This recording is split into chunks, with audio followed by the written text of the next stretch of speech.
직장 내 괴롭힘을 막기 위한 법 분명히 존재하죠. 그런데 왜 현실에서는 수많은 피해자들이 그냥 침묵할 수밖에 없는 걸까요? 오늘 한국 직장 내 괴롭힘을 둘러싼 법적 규정과 그 이면에 존재하는 차가운 현실을 하나하나 명확하게 짚어보겠습니다. 자, 그럼 가장 먼저 한국 직장에서 벌어지는 문제의 핵심 원인부터 들여다보죠. 바로 가해자와 피해자 사이에 존재하는 아주 위험한 인식의 차이입니다.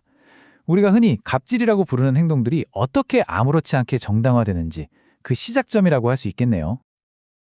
정말 이 사랑의 매라는 한마디가 모든 걸 설명해 주는 것 같아요.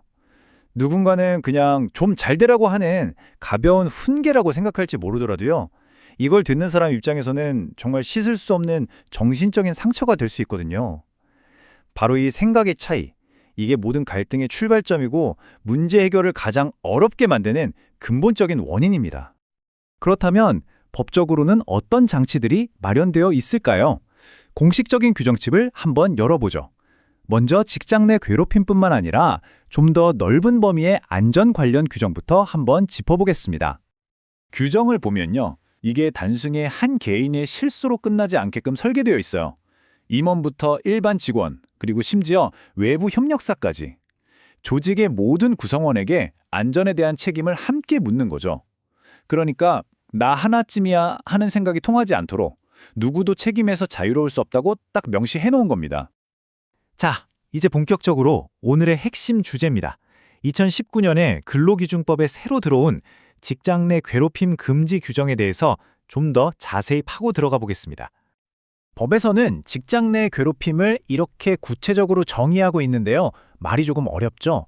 이걸 법적으로 괴롭힘으로 인정받으려면요. 충족해야 하는 핵심 요소가 5가지나 됩니다.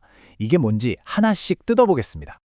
보시는 것처럼 누가 했는지부터 시작해서 지위를 이용했는지, 업무 범위를 넘었는지, 그래서 고통을 줬는지, 마지막으로 근무 환경까지 나빠지게 했는지, 여기서 가장 중요한 건요. 이 5가지 조건이 모두 충족되어야만 법적으로 괴롭힘으로 인정된다는 사실입니다. 생각보다 훨씬 더 깐깐하고 구체적이라는 거죠. 그럼 어떤 것들이 해당될까요? 때리거나 협박하는 것처럼 물리적인 폭력은 당연하고요. 지속적인 폭언, 그리고 사람들 다 보는 앞에서 요즘에 온라인 메신저에서도 많죠. 일부러 망신을 주는 행위, 또 합리적인 이유도 없이 성과를 깎아내리는 것. 이런 것들이 대부분의 회사에서도 명백히 금지하는 대표적인 괴롭힘 사례들입니다. 서류상으로만 보면 절차가 아주 명확하고 체계적으로 보입니다. 회사에 신고해서 시작하고 해결이 안 되면 정부 기관인 고용노동부에 알리고 근로감독관이 나서고 그래도 안 되면 검찰이나 민사소송까지. 와, 겉보기엔 정말 완벽한 시스템처럼 보이죠? 하지만 말이죠. 이 공식적인 절차가 과연 현실에서는 얼마나 잘 돌아가고 있을까요? 바로 여기서부터 우리는 거대한 현실의 벽과 마주하게 됩니다. 자, 고용노동부 자료를 한번 보세요.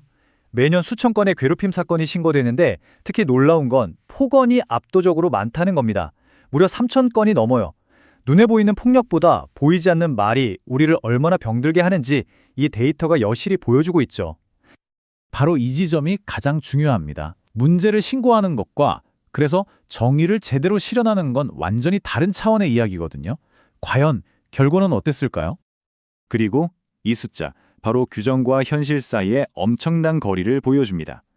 2021년에 접수된 그 수많은 사건들 중에서 검찰로 넘어간 경우는 놀라지 마세요. 단 1.26%에 불과했습니다. 그러니까 100건이 접수되면 그중에 한 건 정도만 제대로 된 법적 절차를 밟았다는 얘기입니다.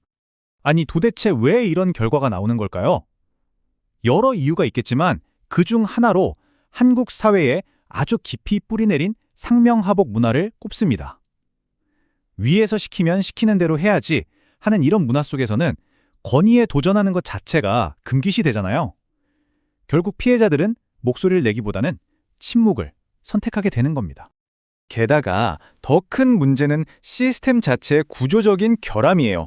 가해자를 조사하고 징계해야 할 책임을 바로 그 가해자가 속한 회사에 맡기고 있다는 점입니다. 이건 고양이한테 생선을 맡긴 격이라 다름없죠. 명백한 이해상충이잖아요.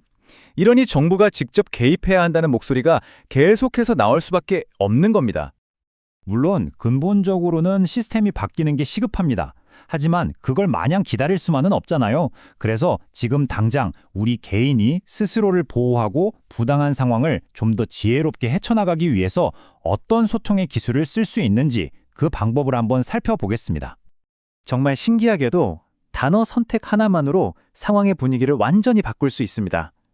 예를 들어 이건 제 업무가 아닌데요 라고 딱 선을 긋는 대신에 이 부분은 어떻게 협력하면 좋을지 같이 검토해 볼까요?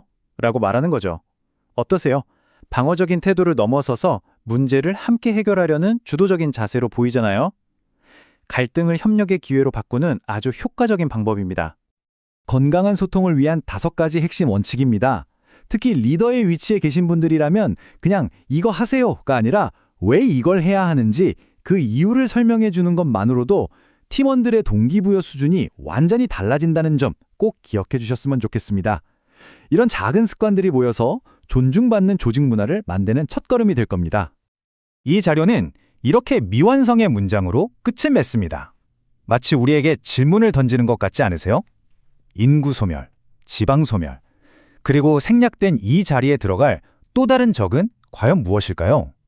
혹시 병든 조직 문화로 인해서 서서히 안에서부터 무너져 내리는 바로 우리 자신의 모습은 아닐까요? 이 질문을 끝으로 오늘 분석을 마칩니다.